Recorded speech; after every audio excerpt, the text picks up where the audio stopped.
Hello and welcome to my channel. This is Priya. Movie की शुरुआत में हम दो व्यक्तियों को देखते हैं जो कि अपने ट्रक में हार्मफुल केमिकल्स भर कर लेकर जा रहे होते हैं।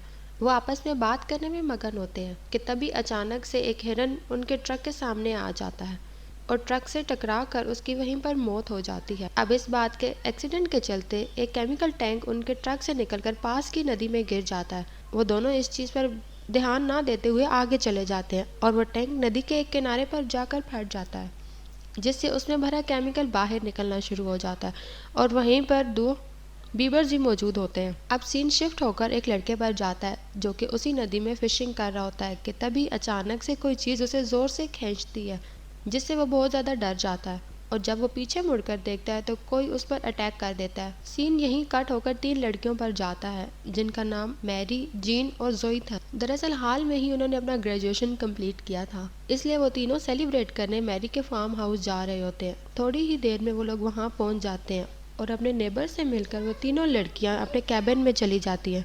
यहीं वो तीनों लड़कियां नोटिस करती हैं कि उनके फ़ोन में सिग्नल नहीं आ रहे थे, यानी वो किसी को कांटेक्ट नहीं कर सकते थे। अब वो लोग अपना टाइम पास करने के लिए नदी के किनारे जाने का डिसाइड करते हैं, जहां वो लोग स्विमिंग करके एंजॉय करने लगते हैं। वहीं उन्हें बीबर्स का नेस्ट दिखाई देता है।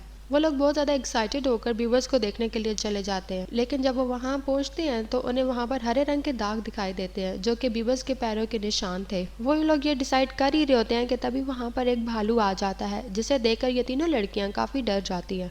लेकिन किस्मत से एक हंटर वहाँ आकर गोली से फायर कर देता है, जिससे भालू वहाँ से डर कर चला जाता है। लड़कियां भी शिकारी को थैंक यू बोलकर अपने कैबिन में वापस आ जाती हैं। अब रात में जब लड़कियां पार्टी कर रही होती हैं कि तभी उन्हें कुछ अजीब सी आवाज़ सुनाई देती है। वो जब हिम्मत करके बाहर देखने के लिए जाती हैं तो वो काफ़ी शॉक्ड हो जाती हैं, क्योंकि वहाँ उनके बॉयफ्रेंड थे जो कि उनके साथ प्रैंक करके उन्हें सरप्राइज देना चाहते थे। इनमें जिन का बॉयफ्रेंड सैम, मैरी का बॉयफ्रेंड टॉमी और जॉय का बॉयफ्रेंड बक था। मिलने के बाद वो सब लोग काफ़ी ज़्यादा इंजॉय करते हैं और कुछ देर के बाद जीन अपने कपड़े बदलने के लिए वॉशरूम जाती है, जहां उसे कुछ ड्राउनी सी आवाज़ें सुनाई देने लगती हैं। जब वो चेक करती है तो उसे एक बीबर दिखाई देता है जो कि बहुत ही अजीब हालत में था और वो जेनी पर हमला भी कर देता है और उसे काटने की कोशिश भी करता है, लेकिन वो जैसे तैसे करके खुद को बचाते हुए सैम के पास चली जाती है और उसे सारी बात बता देती है, जिसके बाद सभी लोग वॉशरूम जाकर उस बीबर को पकड़ने का डिसाइड करते हैं। लेकिन जब वो वहाँ पर पहुँचते हैं तो उन्हें वहाँ पर कुछ भी नहीं दिखाई देता, इसलिए बग जेनी का मजाक बनाने लग जाता है। लेकिन तभी उसी वक्त वो बीबर आकर बग पर हमला कर देता है, लेकिन वो लोग मिलकर एक बैट से उस बीबर को कुचलकर मार देते हैं। इसके बाद टॉमी उस बीबर को एक बैग में डालकर वहां से बाहर रख देता है। अब अगली सुबह सभी लोग उस रिवर पर एंजॉय करने के लिए निकल जाते हैं, लेकिन तभी वो लोग देखते हैं कि जिस बीबर को उन्होंने मारकर बाहर रखा था वो वहां से गायब हो चुका है। वो लोग इस बात पर ज्यादा ध्यान नहीं देते और रिवर की तरफ निकल जाते हैं।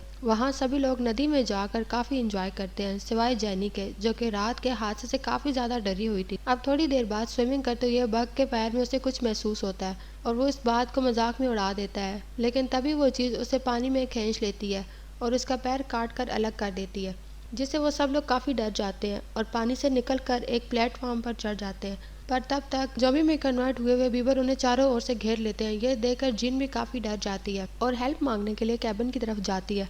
वो एक कॉल लगाती है, लेकिन तभी एक बीबर वहां आकर उसे बाइट कर लेता है, जिसके बाद जिन किसी तरह से उसे मारकर वहां से भागने लगती है। दूसरी तरफ बहुत से बीबर प्लेटफॉर्म को काटने लगे थे।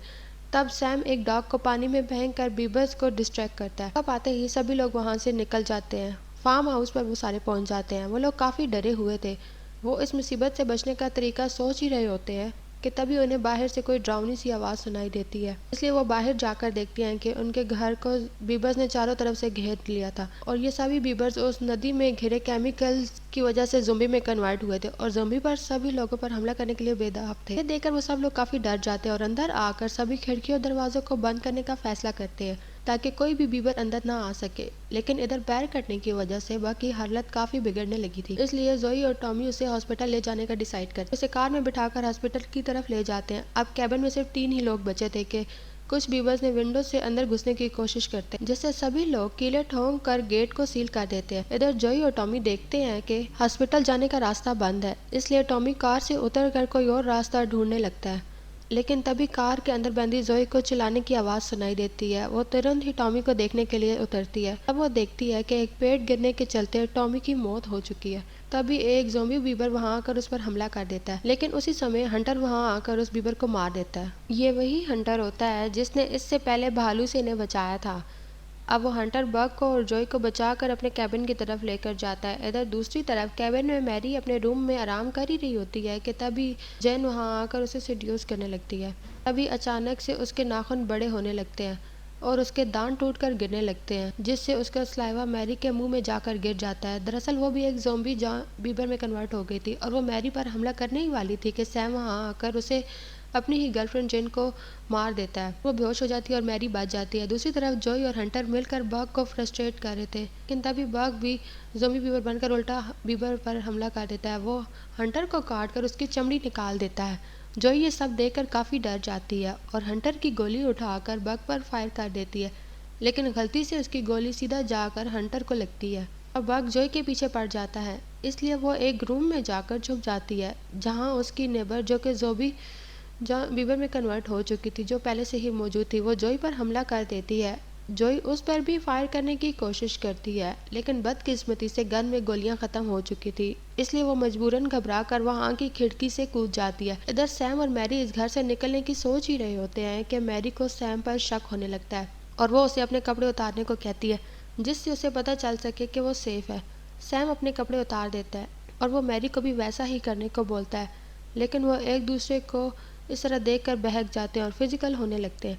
लेकिन तभी जेन वहां आकर सैम को काट लेती है, जिसे देखकर मैरी बहुत ज़्यादा घबरा जाती है और वहां से भागने लगती है। लेकिन तभी एक ज़ॉम्बी वीवर की वजह से पूरे घर में आग लग जाती है। अब मैरी वहां फंस चुकी थी। तभी जॉय एक कार से दरवाज़ा तोड़कर अंदर आती है और वो मैरी को लेकर वहां से निकल जाती है। अब कुछ दूर जाने के बाद उन्हें वो रास्ता बंद दिखाई देता है, इसलिए वो दोनों वहां से पैदल ही सफ़र तय करने लगते हैं।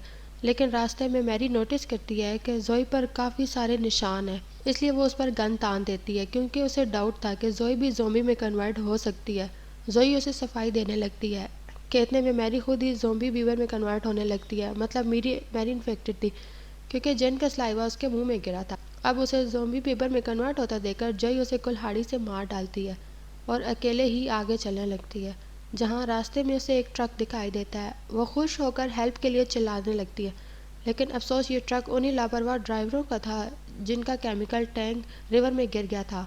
वो लोग इस बार भी अपनी बातों में मगन होकर जॉय के साथ ही वही करते हैं जो उन्होंने मूवी के स्टार्ट में हिरन के साथ किया था, और मूवी विदाउट एनी सर्वाइवर यहीं पर दी एंड हो जाती है। Thanks for watching.